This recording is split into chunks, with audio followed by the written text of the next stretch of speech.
Wala ng bagyo mula pa nitong nagdaang weekend pero pabugso-bugso pa rin ang ulan dahil sa habagat.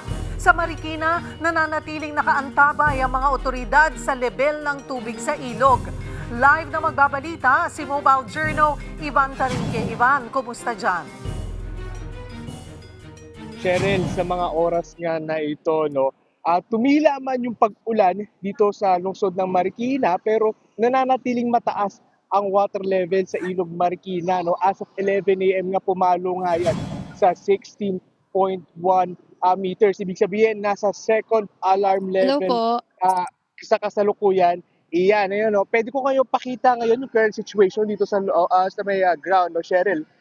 Pag inikot natin itong Marikina River, eto, currently makikita natin na umapaw na yung ilog. Kaninang umaga, etong parting ito, nalalakaran pa ng mga tao at marami pa talagang mga individual yung nakatambay at nagmamasid nga dito. Pero ngayon, eto, yung sitwasyon, lubog na at kailangan na nating magbota dito. So, ibig sabihin na we're expecting na maya-maya pa, baka mas maglabas pa ng additional na situationer ang Marikina LGU, kung ano yung final na kung ano yung level ng water level. Pero kahapon, Cheryl, dahil nga malakas yung pag-uulan na naranasan dito sa Marikina, may ilang mga residente na kinailangang lumikas, papunta nga sa mga evacuation center. 28 yung binuksan na evacuation center dito sa Marikina, at isa nga dyan, itong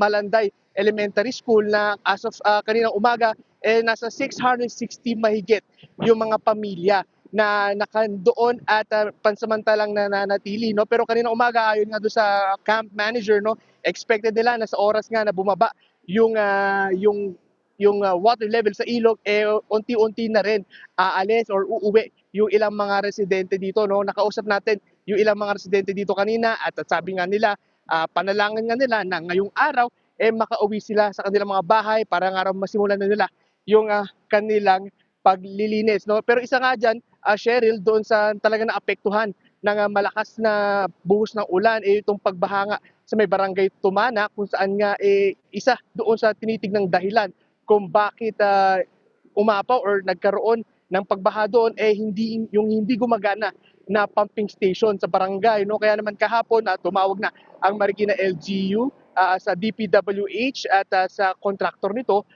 para magkaroon ng additional na pumping station at water pump machineries, para nga matanggal na at lubusan na mawala yung tubig baha na pumasok doon. Pero Cheryl, kanina sa ating pag-iikot doon sa mga evacuation center, merong mga medical aid na pwedeng puntahan yung mga kapatid natin na napalusong sa baha at pwede silang humingi ng doxycycline, na ibibigay naman yan nung medical staff doon at kailangan nila inumin yan ng twice a day sa loob ng 3 araw. Cheryl?